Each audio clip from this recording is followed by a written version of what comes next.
The placard is small. That's the first thing you notice. Wright-Patterson Air Force Museum, Ohio.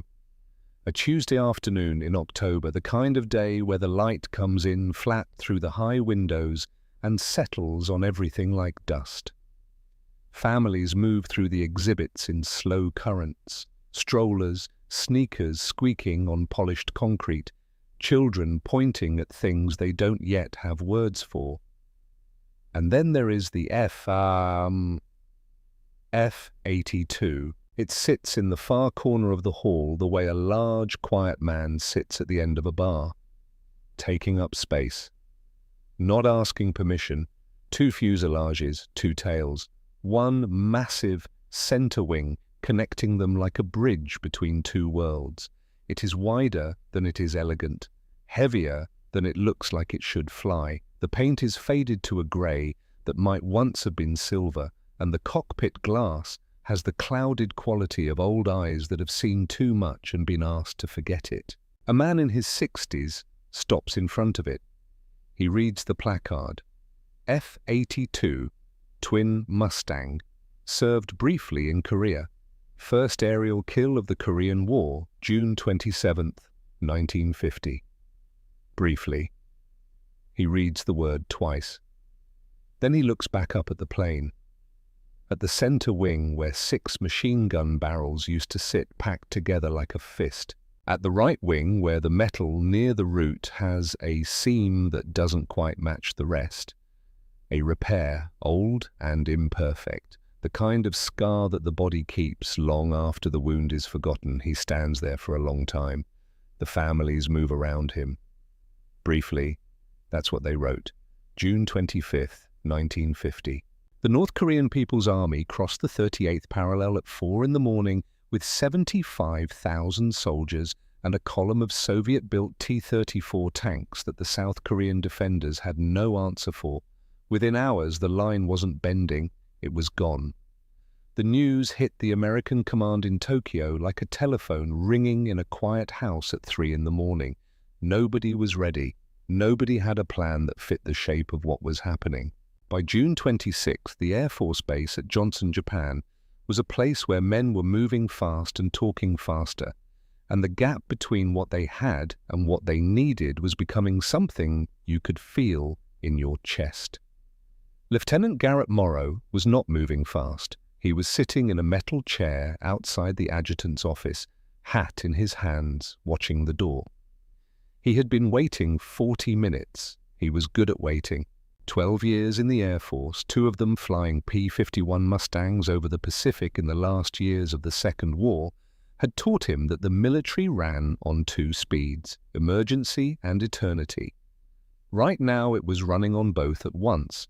The door opened. Colonel Bernard Stokes filled the frame the way a man does when a room was built slightly too small for him. He was 51 years old with a face like old leather and eyes that had stopped being surprised by anything a long time ago. He looked at Morrow. He looked at the hat in Morrow's hands. "Come in," he said. "Close the door." On the desk between them was a manila folder. Inside the folder were 2 documents. Morrow knew one of them. He had signed it 3 weeks ago. It was his separation paper. His discharge.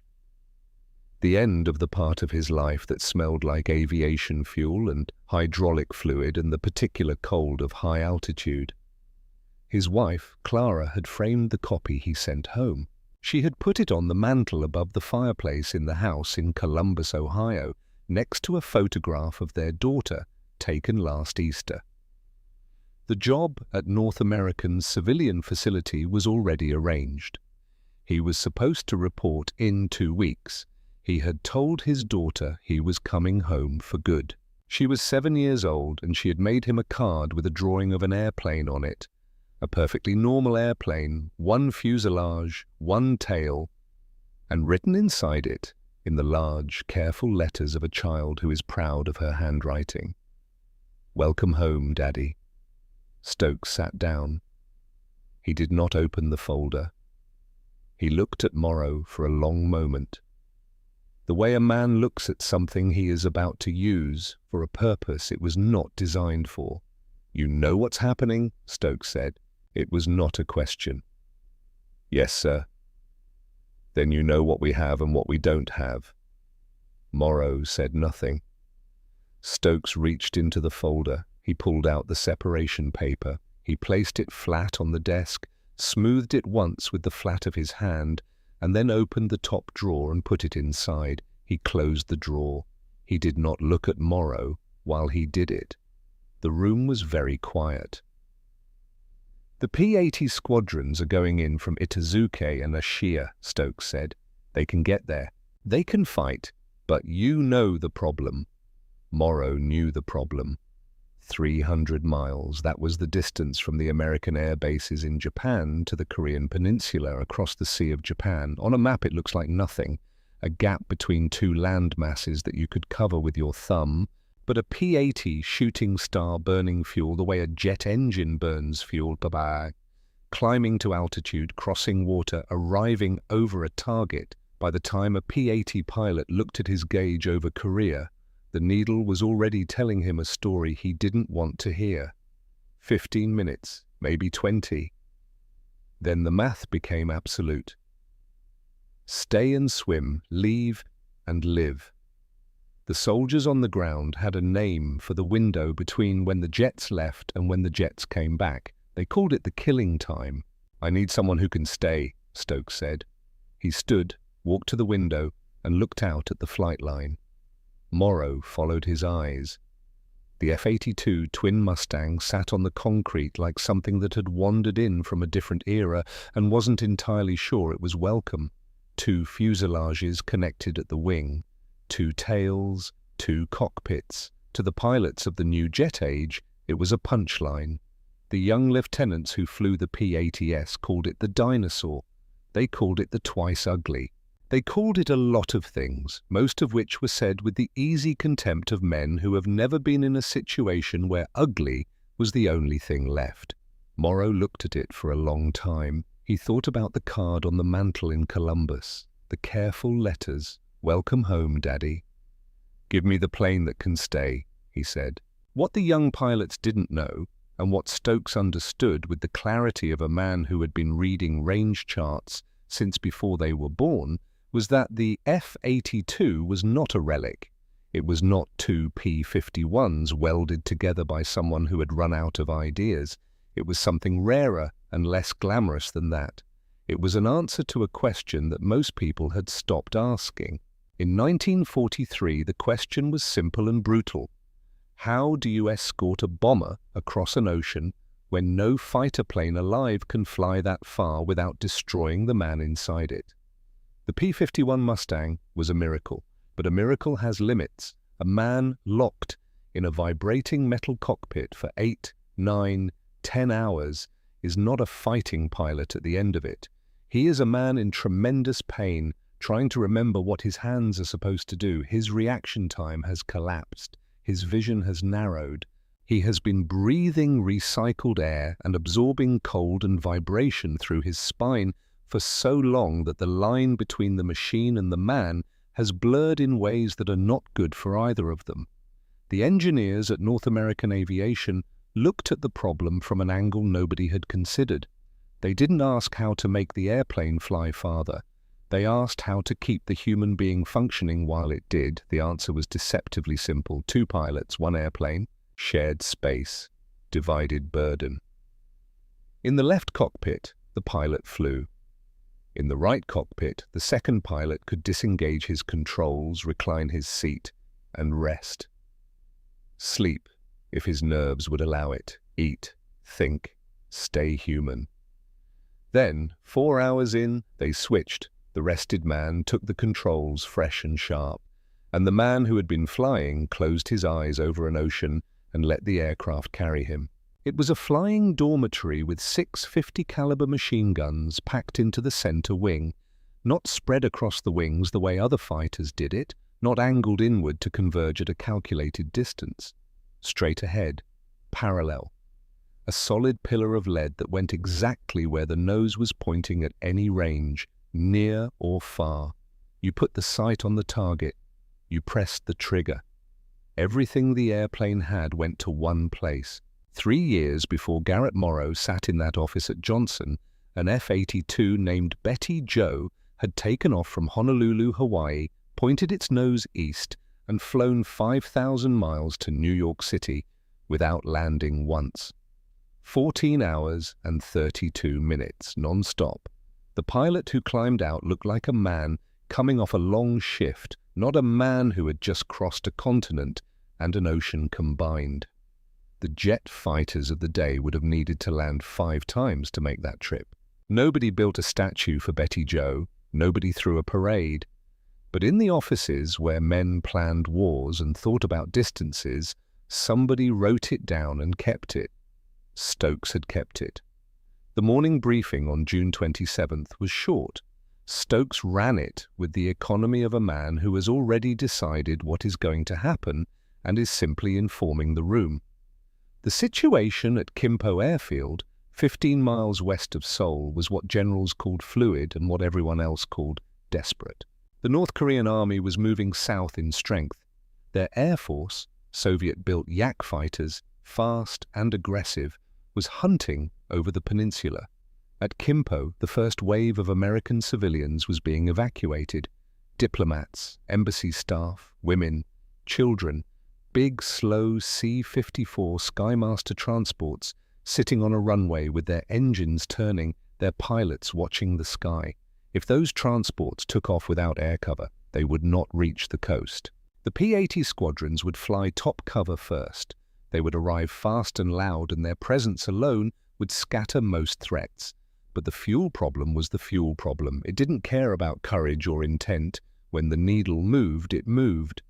After the jets rotate out, Stokes said, there will be a window. He paused. Morrow fills the window. Lieutenant. Frank Cassidy was 24 years old with the particular confidence of a young man who had never yet been wrong about anything important. He looked at Morrow across the briefing table. He looked at the F-82 parked outside the window behind Morrow's head. He didn't say anything. He didn't need to. After the briefing, Sergeant Calhoun Webb found Morrow at the aircraft. Webb was 34, lean, with the kind of stillness that belongs to people who have learned to observe more than they speak. He was the best radar operator at Johnson, and he knew it with the quiet certainty of a craftsman who has spent years at his bench. He didn't fly for glory. He flew because the equipment was here and the work was here, and he was very good at what he did. He handed Morrow the pre-flight sheet without speaking. Morrow signed it. He looked up at the double cockpit. 2 canopies, 2 seats, 2 throttles. You know what they call this thing, Morrow said. I know what they call it, Webb said. Doesn't bother you? Webb considered the aircraft the way you consider a tool you have used long enough to trust. It gets us there, he said. It keeps us there. It gets us home. The only thing that bothers me is a plane that can't do all 3. Kimpo Airfield at 11:50 in the morning was a controlled panic, trying very hard to hold its shape. The C-54s were lined up on the runway with their engines turning, their bellies empty, their crews watching the roads that led to the field with the expression of men whose job requires them to stay, but whose instincts are screaming. The civilians coming through the terminal gates were moving fast and not looking behind them. Women carrying children, men carrying nothing, which meant they had already understood that speed was more valuable than luggage. The air smelled of burning oil and cut grass, and something that had no name, but that every soldier knows. Morrow and Webb were at 8,000 feet, orbiting. Below them, the P-80s swept through in clean formation, their silver fuselages catching the light, their engines a high scream that scattered the Yak fighters like a hand passing through smoke. They were beautiful. Nobody argued with that. Then, one by one, the P-80S banked away, south, east, back across the water to where the fuel pumps were. Cassidy's voice came over the radio as he turned. Bingo fuel, rolling out. The sky over Kimpo had a different quality to it now. A quieter quality. the kind of quiet that is not peaceful. Morrow checked his own fuel gauge. The needle was barely moving. Below, the C-54s were loading. Small figures moving in lines toward the aircraft ramps, the way crowds move when they are scared but haven't decided to show it yet. The Yaks returned 8 minutes after the jets left, 3 of them dropping out of the cloud layer to the northwest, wings dipping as they turned toward the field. They had timed it, they had counted the minutes, and they knew exactly what the sky would look like when the Americans ran out of fuel and left. They had planned for the killing time. They had not planned for the F-82. Webb's voice, level in the headset. 3 contacts, bearing 275, descending, going for the transports. Morrow was already moving. He didn't think about the separation paper in Stokes's drawer. He didn't think about the card in Columbus with the careful letters. He thought about angle and deflection and the geometry of closing speed. He thought about 6 guns in the center wing and how they fired. Not a spread, not a cone, but a pillar. You put the sight on the target and everything went to one place. The lead Yak was in a shallow dive, lined up on the first C-54, close enough now that the pilot must have been able to see the faces at the windows. He never completed the dive. The sound of the guns was not a sound exactly. It was a physical event, a continuous pressure, a statement made in the only language that mattered at that altitude on that morning. The Yak came apart in the air, not slowly, not in pieces, the way things come apart when they encounter something that has run out of patience. The 2 remaining Yaks broke hard in opposite directions. They had seen what happened. They had seen it in less than 2 seconds. They climbed, turned, and did not come back. Below, the C-54s began to roll. Morrow pulled up, the G-force pressing him back into his seat, and banked into a wide orbit. He watched the transports lifting off one by one, climbing out of the valley, turning south toward the coast. Webb said nothing for a moment, then, "First kill of the war." "Do we have loiter fuel?" Webb asked. Morrow checked the gauge. 2 more hours. He leveled off and continued the orbit. He was not going anywhere. That evening at Johnson, Cassidy found Morrow on the flight line while the ground crew worked on the aircraft. He stood there for a moment without speaking, which was already an improvement over the morning. "We had to leave," Cassidy said. "I know," Morrow said. Cassidy looked at the F-82, the twin fuselages and the wide center wing and the double cockpit sitting in the fading light. "How long could you have stayed?" he asked. Morrow thought about it honestly. "Long as it needed," he said. Cassidy nodded slowly. He walked back toward the hangar, hands in his pockets, and Morrow watched him go. Then he turned back to the aircraft. The ground crew chief, a master sergeant named Kowalski with 30 years and hands like old rope, was patching a small oil leak on the left engine nacelle. He looked up with the expression of a man who has serviced enough aircraft to know when one has done something worth noticing. "She flew good?" Kowalski asked. Morrow looked at the plane for a long moment, at the 2 fuselages, at the 6 gun ports in the center section, still faintly warm. "She flew right," he said. That night, in the small room he kept at the base, Morrow sat on the edge of the cot for a while in the dark. He thought about writing a letter to Clara. He thought about what he would say. He lay back and stared at the ceiling and listened to the bass settle into its night sounds. Outside, on the flight line, the F-82 sat in the dark, waiting. August in Korea smells like wet earth and diesel and something older than both.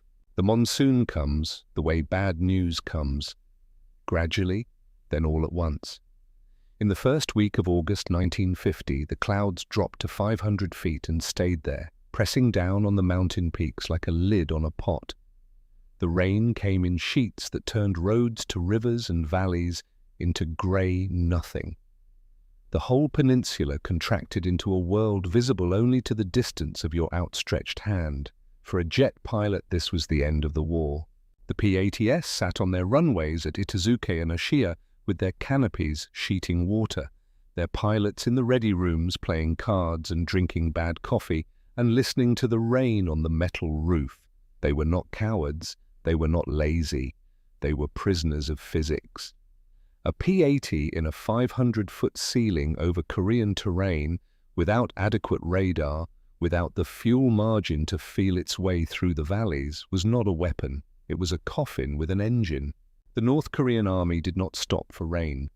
The Busan perimeter was a rectangle drawn in desperation, 50 miles wide, 80 miles long, the southern tip of a peninsula that had been, 3 months earlier, someone else's country, and was now the last piece of ground between the United Nations forces and the sea. Inside the rectangle, the battered remnants of American divisions, South Korean soldiers fighting with the ferocity of men defending something that belongs to them, and a supply chain fraying at every joint.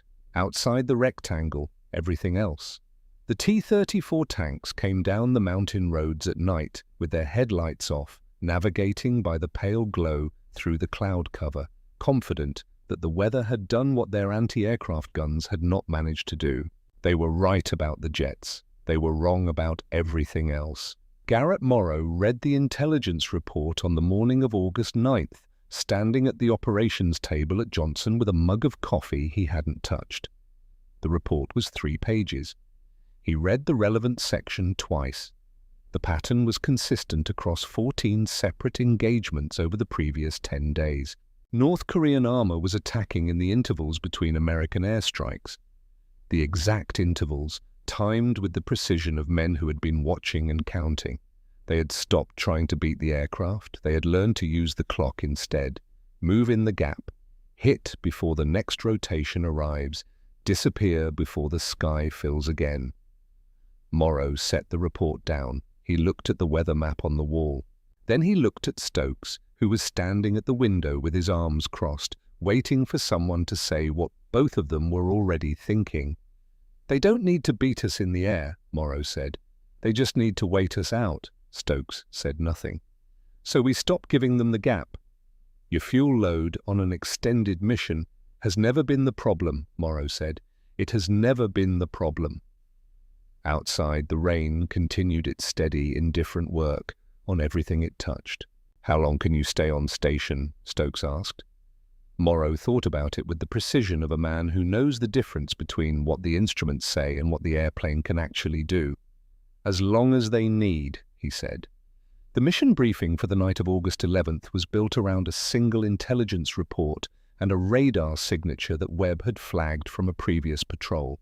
A column of North Korean armor, T-34s and supporting infantry, had been tracked, moving into a narrow valley along the Naktong River.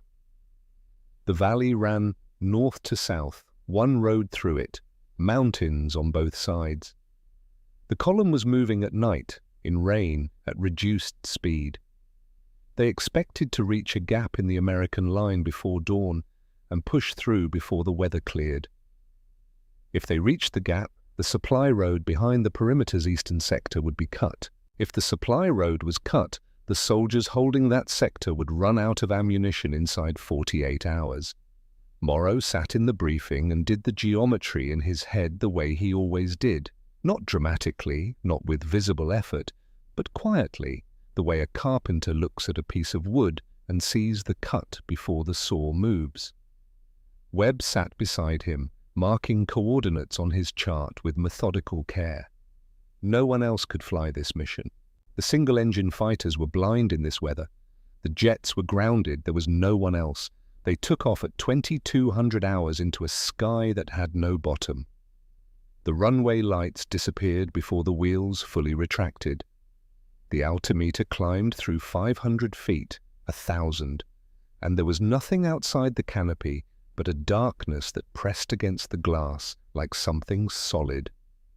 The rain hammered the airframe. The twin engines pulled them upward with the patient authority of machines that had been asked to do hard things before. Webb's voice came through the headset. calm as a navigation chart read aloud. Course 035, climb to 3000, descend on my mark. But Morrow flew on instruments and on Webb's voice and on the accumulated feel of a man who has spent enough years in the air to know what an airplane weighs and wants when it is being asked to do something difficult in conditions that offer no forgiveness. The F-82 was not graceful in weather. It was heavy, and it moved through turbulence with the blunt insistence of something that has decided it is going regardless of what the air thinks about it, but it was stable. In the way that old, well-built things are stable, not because nothing is trying to move them, but because they have enough mass to absorb what comes and keep their line. 30 miles to Target Valley, Webb said. Descend to 1500.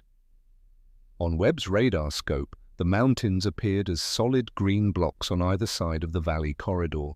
The river showed as a dark thread between them, and moving along the road that ran beside the river, a string of hard, bright contacts, closely spaced, moving slowly south. Metal reflects radar differently than dirt, differently than rock or water.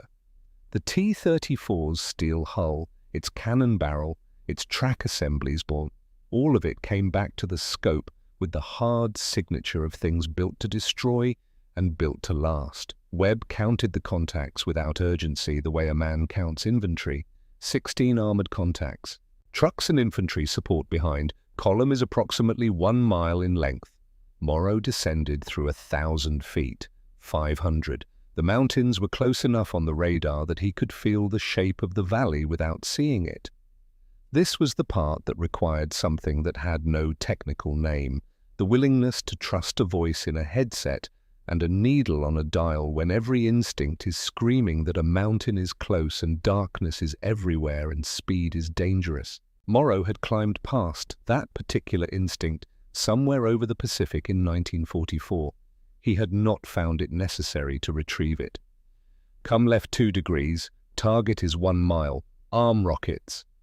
Morrow armed the rockets. 25 high-velocity aircraft rockets on the wing rails. The pilots called them Holy Moses, which was not reverence but accuracy. Each one was 5 inches thick and looked like a telephone pole packed with the intentions of men who had run out of patience.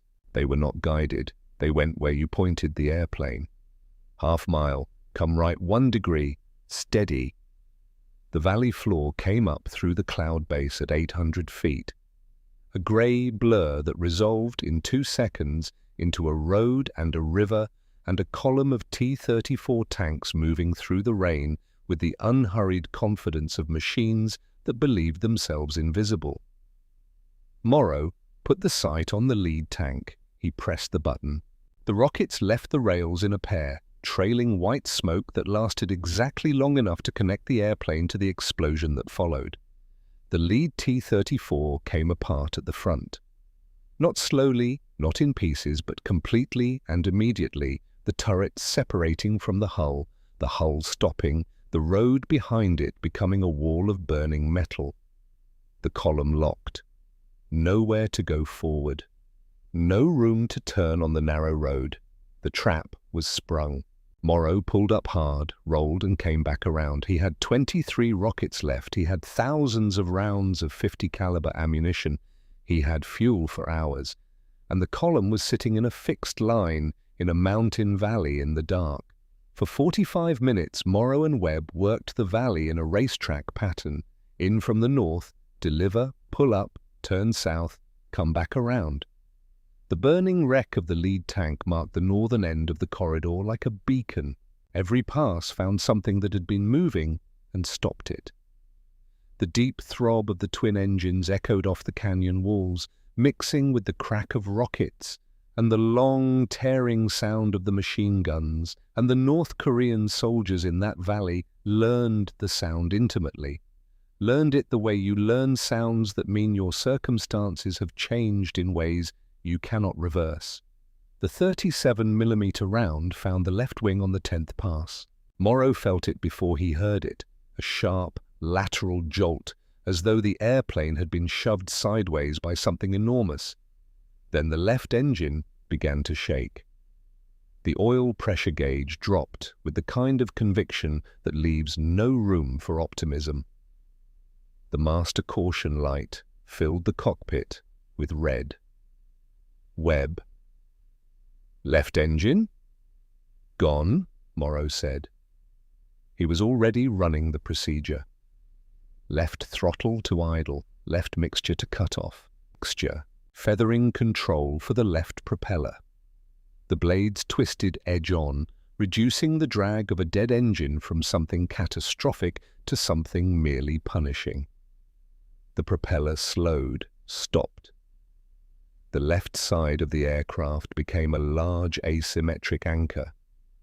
The right engine howled when Morrow pushed it to emergency power. The airframe shuddered. The airplane wanted to roll left, toward the dead side, toward the mountain. Morrow held it with right rudder and right aileron, and the particular stubbornness of a man who has been in bad situations long enough to know that panic is a resource you cannot afford to spend. "Can we make it?" Webb said. Morrow checked the altitude. 600 feet. Mountains close on the radar. He pulled the nose up 2 degrees, trading airspeed for altitude, watching the vertical speed indicator climb with the slow determination of something that intends to survive. "Ask me when we're over water," he said. What happened in the next 3 minutes would not appear in any technical manual, because technical manuals are written before the fact, and what happened was discovered during it. The F-82, asymmetric and damaged and running on one engine, should have been increasingly difficult to control as airspeed dropped. That was what the mathematics of aerodynamics required. But at low altitude, in the narrow channel of the valley, with the dead left side creating a particular relationship between the aircraft's yaw and the surrounding terrain, Morrow found something no engineer had written down. The asymmetric drag was acting as a natural weather vane. In the mountain valley, with wind channeled between the ridgelines, the battered left side was finding an angle of flight that worked with the terrain rather than against it. Not comfortable. Not correct according to any instrument, but controllable. The airplane was saying something through the stick and through the rudder pedals and through the vibration of a structure that was working hard but working. And Morrow listened and adjusted. It was not a textbook solution. It was 12 years of accumulated argument with metal and weather and the particular stubbornness of machines that want to kill you before they save you. Webb was already on the radio. His voice was the same as it had been over the target, level, methodical, unhurried. He raised Johnson Air Base, gave position and damage and estimated time to coast, arranged for the crash equipment, talked to the controller with the measured tone of a man who understands that the voice on the radio is the last link between the aircraft and the ground, and that link must not carry panic. He left Morrow alone to fly. That was the right call. That was why they worked. The coast appeared below them at 4,000 feet, 40 minutes after the left engine died. The Sea of Japan stretched south and east, flat and dark, and crossing it felt like stepping from one room into another, from the room where things had been trying to kill them into the room where things were merely trying to outlast them. Webb. "Feet wet, fuel," Morrow checked. "Enough." That was all either of them said about it. The flight back across the water was slow and demanding.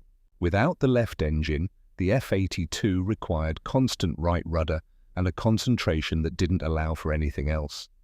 Morrow did not think about the mission. He thought about the aircraft, about the rate at which the right engine's oil temperature was climbing, about the hydraulic pressure for the landing gear, which had been showing a slow decay since the impact, about what that decay would mean when it came time to put the wheels down. He thought about these things because they were the things that needed thinking about. The other things could wait. Webb talked to Johnson, arranged everything that could be arranged, then turned off the radio and sat in the right cockpit in the dark. He did not add to the weight Morrow was already carrying. The lights of Honshu appeared on the horizon. "Johnson in 12 minutes, Webb said. Morrow moved his shoulders once. the only visible concession he had made to 6 hours of flying in conditions that had no interest in whether he survived them. The left main gear came down and locked. The right main gear did not. He cycled the handle once, twice. The indicator stayed red. Somewhere in the damaged wing, the hydraulic line had enough integrity to register pressure but not enough to complete the extension, Webb told the tower. The red lights of the fire trucks began moving out along the runway. Morrow flew the approach with the concentration of a man doing something irreversible. He bled airspeed slowly, holding the nose attitude that gave him the best combination of control and energy. The runway came up through the dark, the lights on either side very white and very real. The left main gear touched first. Morrow held the right wing up with aileron as the speed decreased, keeping the damaged side off the ground for as long as physics would allow. The speed fell. The wing fell. The right wingtip made contact with the concrete in a cascade of sparks that lit the surrounding ground like a flash held too long. The aircraft yawed, skidded sideways, and stopped. The engine wound down. The sparks stopped. The only sounds were the ticking of cooling metal and the sirens of the fire trucks and the rain which had followed them home. Webb gave a thumbs up through the canopy glass. Morrow sat in the silence for a moment, not thinking, just present in the stopped aircraft, in the fact of it, in the distance between what the last hour had contained and where he was now. Then he popped the canopy and climbed down. Kowalski appeared before the ladder was fully in place. He looked at the wing. He looked at the engine. He looked at the wingtip that was 4 inches shorter than it had been at takeoff. Then he looked at Morrow, not at the rank, not at the mission report he would need to file, but at the man himself. The specific face of someone who has been somewhere that most people haven't been and come back from it carrying the full weight of the distance. At that altitude, Kowalski said quietly. That damage, any other aircraft. I know, Morrow said. He did not explain further. He had been alone with the knowledge of exactly how close it had been for the entire flight home, and he had no intention of giving it away now. Some things you carry and don't set down, because setting them down means you have to look at them. He walked toward the debriefing room. The fire trucks moved in behind him. The rain came down on everything equally, the way it does when it has no interest in what anything cost. The F-86 Sabre arrived at Johnson Air Base on a Tuesday morning in late October, and the flight line changed the way a room changes when someone younger and better dressed walks in. 3 of them came in from the south in a tight formation, swept wings catching the low autumn light, engines a clean, high note against the silence of the base. They were beautiful in the way that purpose-built things are beautiful, no excess, no apology, nothing present that did not belong there. The pilots watching from the flight line did not say much. They did not need to. The Sabre spoke for itself in the language of altitude gained and speed sustained, and the simple arithmetic of a machine designed for the war that was actually being fought now. Garrett Morrow watched them land from the doorway of the maintenance hangar. He had a mug of coffee in his right hand and the expression of a man who recognizes something without having any feelings about it he intends to display. Behind him, the F-82 that had come back on one engine 2 months ago was in the final stages of repair. Kowalski's crew had replaced the left engine, patched the wing skin, rebuilt the hydraulic lines. The aircraft was flight-worthy again, but the math surrounding it had changed in ways that no repair could address. The Incheon landing in September had broken the siege. The jets had airfields now closer to the front, with fuel trucks that could turn an aircraft around in minutes. The killing time was shrinking. The F-82's reason for existing was shrinking with it. Frank Cassidy found Morrow on the flight line that evening. He was 24 years old, and 8 months of Korean Air had done something to the easy confidence that used to sit on him so naturally. It had not removed it. It had made it quieter. more earned. He stopped next to Morrow and looked at the saber on its hard stand. "They're pulling the F-82s, he said. 60 days, maybe less." "I know." Cassidy was quiet for a moment. He had things he wanted to say that did not come naturally to young men who had grown up believing speed was the answer to most questions. "Busan," he said. "August. The whole eastern sector." He stopped. Then, "We weren't there. We couldn't be there." Another stop. "For what it's worth, we couldn't have held it without you." Morrow looked at him, at the young pilot who had looked at the F-82 with contempt from across a briefing table 4 months ago, standing here now, saying something true. "You would have figured it out," Morrow said. "Maybe," Cassidy said, "but not in time." He nodded once and walked back toward the new hard stands, hands in his pockets. Morrow watched him go the way you watch something turn a corner and disappear, and you understand what just happened was a kind of closing. The intelligence report about the MiG-15 arrived the following week, but Morrow had already met one. Night patrol, November sky, clear and cold and absolute. The radar contact had appeared on Webb's scope at 2300 hours, a single aircraft, high, moving fast from the northwest, its track curving south in a long arc that brought it parallel to the F-82's course at 4 miles distance. Webb watched it. 2 minutes passed. "He's not attacking," Webb said. "No," Morrow said. "He has the angles, he has the speed, he's not here to attack." The contact flew parallel to them for 4 minutes and 11 seconds. Then it banked smoothly north, climbed away, and disappeared off the scope. Webb stared at the empty place on the radar where it had been. "Why didn't he engage?" he said. "He's not hunting us," Morrow said.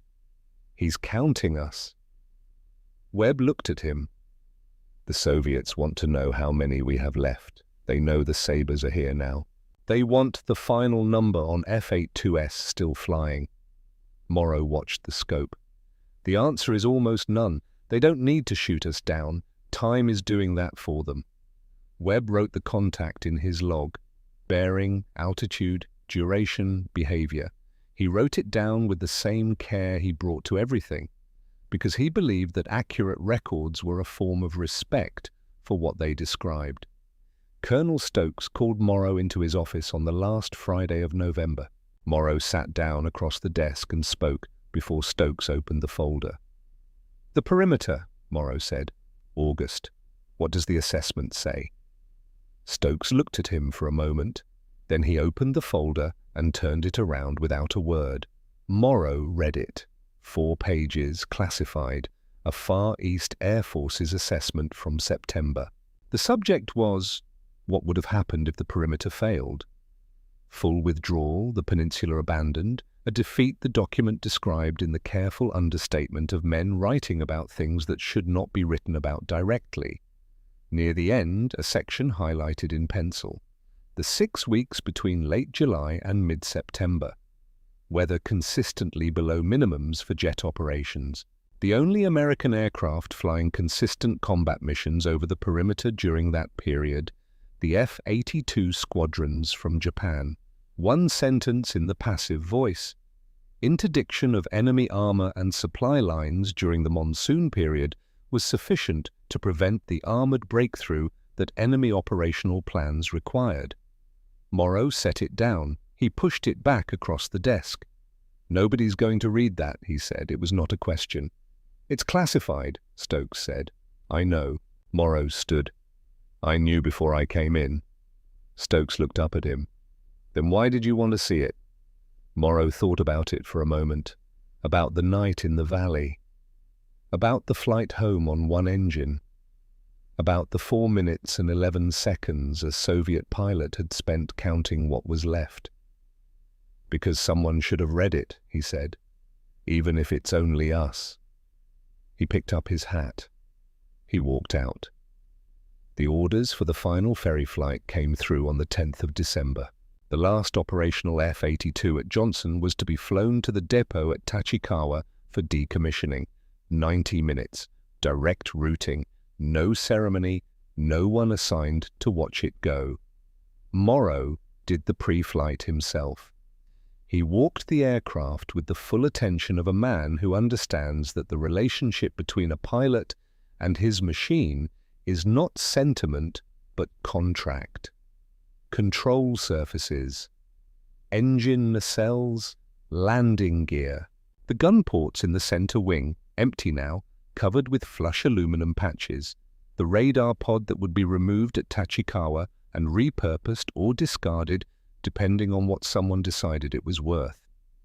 He ran his hand along the wing route where the repair from the Naktong mission showed faintly in the primer. A seam of slightly different texture. 18 inches. The residue of a night the aircraft had decided it was not ready to stop flying. Kowalski appeared at his shoulder. Clean bill, the crew chief said. Both engines. Full systems. Morrow looked at the aircraft one moment longer, at the two fuselages and the wide center wing, the machine that had asked nothing of history and given it everything anyway. She always flew right, he said.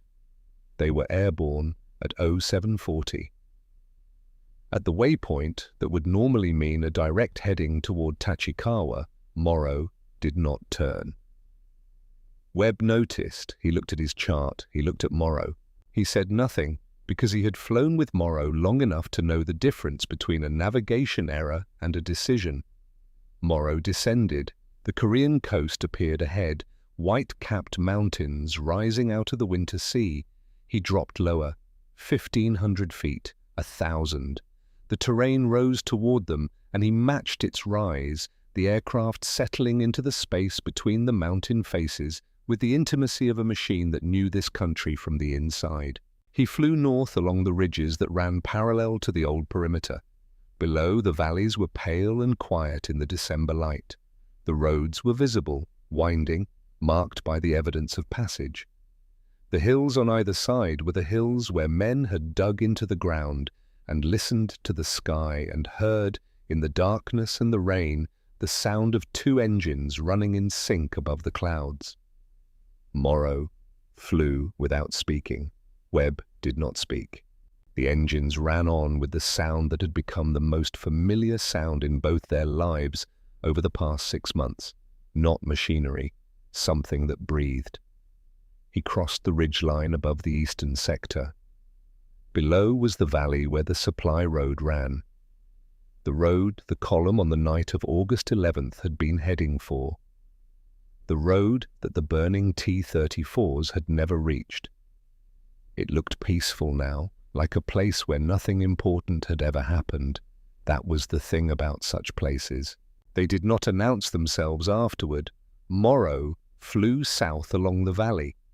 He did not touch the radio. He did not drop a flare. He simply flew the aircraft at 1,000 feet above the ground that men had held through a monsoon and a siege and the long exhaustion of a situation with no certain outcome. Then he banked left, slowly, a long, gentle turn that brought the wings vertical for one moment, long enough to be visible from the ground, long enough to mean something if the meaning was looked for, and then leveled out, pointing south and east toward the coast and Japan and Tachikawa. Webb watched the Korean hills pass the canopy and recede. "Of course, he said. Not a question, not a complaint. "We're back on course," Morrow said. They landed at Tachikawa at 10:15. Morrow signed the transfer documents. He took his kit from the cockpit. He stood on the tarmac in the cold December air and did not look back at the aircraft. Webb fell into step beside him. "What do you think they'll do with it?" Webb said. Morrow looked straight ahead. "Same thing they do with everything that did the work and isn't needed anymore," he said. Wright-Patterson Air Force Museum, Ohio, a Tuesday afternoon in October. The light comes in flat through the high windows and settles on everything like dust. The F-82 stands in the far corner of the hall, wider than visitors expect, heavier looking than something that flew should be, The cockpit glass has the clouded quality of old eyes that have seen too much and been asked to forget it. The placard beside it is small, F-82 Twin Mustang, served briefly in Korea, first aerial kill of the Korean War, June 27, 1950. A man in his 60s stops in front of it. He reads the placard. He reads it again. He reaches out and touches the wing, his hand resting on the seam near the root, the old repair, imperfect and permanent. The record of a night in a Korean valley when something that everyone said shouldn't work decided that it would. He stands there for a long time. The families move around him. The children point at things they don't yet have words for. Then he drops his hand. He turns. He walks back into the current of the hall and disappears. The F-82 stays. History remembers the fastest. It remembers the prettiest. It builds museums for the machines that defined eras and names airports for the men who flew them. It is less reliable about the ones who stayed.